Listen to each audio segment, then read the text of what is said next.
तो धुरंधर का जो एंडिंग और पोस्ट क्रेडिट सीन था, उसने सबके होश उड़ा दिए हैं। आज हम इसी को पूरी तरह से डिकोड करेंगे, कहानी के हर छुपे हुए पहलू को समझेंगे और देखेंगे कि आगे क्या होने वाला है। चलिए शुरू करते हैं, लेकिन एक मिनट, आगे बढ़ने से पहले एक जरूरी बात।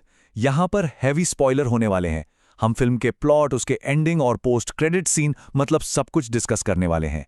तो ये एक फाइनल वार्निंग है। फिल्म देखने के बाद जो सबसे पहला और सबसे बड़ा सवाल दिमाग में आता है, वो है अक्षय खन्ना के किरदार रहमान डकैत को लेकर। क्या वो वाकई में मर गया? इस सवाल का जवाब देने के लिए पहले ये समझना होगा कि फिल्म हमें फैक्ट्स के तौर पर क्या दिखाती है। चलिए एक एक करके की कैरेक्टर्स के फेट को देखते हैं। तो सबसे पहली बात, इसमें कोई शक नहीं है कि रहमान डकैत मर चुका है। एसपी चौधरी की फोर्सेस ने उसे मार गिराया, और ये सीन काफी हद तक उस रियल लाइफ डाकू की कहानी से मिलता है जिस पर यह किरदार बेस्ड है।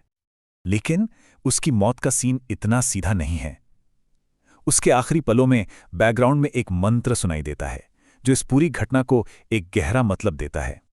ये एक प्राचीन शांति मंत्र है। इसका मतलब है, मुझे असत्य से सत्य की ओर ले चलो, अंधकार से प्रकाश की ओर ले चलो और मृत्यु से अमरता की ओर ले चलो। मतलब भले ही रहमान का किरदार फिजिकली खत्म हो गया हो, पर उसकी कहानी और उसकी लेगेसी अब अमर हो चुकी है। और यहीं से पार्ट 2 के लिए कहानी का स्टेज सेट होता है। एसपी चौधरी, जिसकी रियल लाइफ इंस्पिरेशन की 2014 में हत्या कर दी गई थी, अब कहानी में आगे बढ़ेगा। और थ्योरी ये है कि हमजा कराची पर पूरा कंट्रोल हासिल करने के लिए उसे रास्ते से हटाएगा। तो रहमान का चैप्टर अब क्लोज हो चुका है। चलिए अब फिल्म के सबसे बड़े रहस्य की तरफ बढ़ते हैं। हमारा हीरो हमजा आखिर है कौन? फिल्म की शुरुआत में रणवीर सिंह का किरदार हमजा अली मज़ारी के नाम से इंट्रोड्यूस होता है, लेकिन जैसे जैसे कहानी आगे बढ़ती है, ये साफ हो जाता है कि ये उसकी असली पहचान नहीं है। हमें कई सुराग मिलते हैं, जैसे उसे ऑपरेशन धुरंधर के लिए रिक्रूट किया गया था, उससे मौत की सजा पाए कैदियों में से चुना गया था, और उसे बार बार अपने पेरेंट्स की हत्या के भयानक फ्लैशबैक्स आते हैं। ये सब मिलकर एक ही तरफ इशारा करते हैं, वो एक इंडियन एसेट है। और फिर आता है फिल्म का सबसे बड़ा खुलासा। हमजा सिर्फ एक कवर है, एक मुखौटा। उसका असली नाम है जसकीरत सिंह रांगी। और ये नाम जसकीरत दरअसल डायरेक्टर की पिछली फिल्म उरी का एक क्रिएटिव नॉड है। ये इस बात का इशारा है कि ये किरदार उसी यूनिवर्स का हिस्सा हो सकता है, लेकिन ये कोई डायरेक्ट क्रॉसओवर नहीं है। तो अब जब हम जसकीरत की असली पहचान जानते हैं, तो सवाल उठता है कि उसका मिशन क्या है। जवाब है उसकी सीक्रेट हिट लिस्ट में। उसकी डायरी में इनविजिबल इंक से एक लिस्ट लिखी है।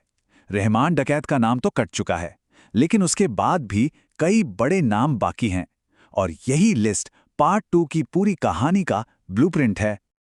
इस लिस्ट में साजिद मीर जैसे रियल वर्ल्ड फिगर्स भी हैं, लेकिन पार्ट 2 का ट्रेलर ये साफ कर देता है कि जसकीरत का अगला प्राइमरी टारगेट होगा अर्जुन रामपाल का किरदार मेजर इकबाल। ट्रेलर में हमें जसकीरत और मेजर इकबाल के बीच एक बहुत ही ब्रूटल और इंटेंस फाइट की झलक मिलती है, और ऐसा लगता है कि इसी कॉन्फ्रंटेशन के साथ मेजर इकबाल का चैप्टर भी क्लोज हो जाएगा। लेकिन ये लिस्ट सिर्फ पार्ट 2 के लिए कुछ ज्यादा ही लंबी है। ये इस बात का एक बहुत बड़ा संकेत है कि मेकर्स का प्लान सिर्फ 2 फिल्मों का नहीं, बल्कि कुछ बहुत बड़ा है। पार्ट 2 की रिलीज डेट पहले ही अनाउंस हो चुकी है। इससे ये तो तय है कि कहानी सिर्फ एक सीक्वल पर खत्म नहीं होगी, ये एक पूरी सागा की शुरुआत है। फिल्म में आर माधवन का किरदार, जो जसकीरत का हैंडलर है, एक हिंट भी देता है कि जसकीरत उनका अकेला एसेट नहीं है। इससे एक पूरे सिनेमैटिक यूनिवर्स के दरवाजे खुल जाते हैं, जिसमें भविष्य में हमें और भी कई एजेंट्स की कहानियां देखने को मिल सकती हैं।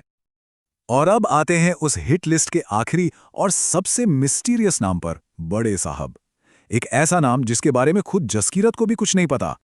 ये बड़े साहब सिर्फ पार्ट 2 के विलन नहीं हैं, उन्हें इस पूरी धुरंधर स्पाई यूनिवर्स के अल्टीमेट विलन, यानी सबसे बड़े दुश्मन के तौर पर सेटअप किया जा रहा है। तो फिल्म हमें इसी सवाल के साथ छोड़ जाती है, आखिर कौन है ये बड़े साहब? वो कौन है जो पर्दे के पीछे से ये सारे तार खींच रहा है? यही वो सवाल है जो इस यूनिवर्स को आगे बढ़ाएगा। असली मास्टरमाइंड कौन है?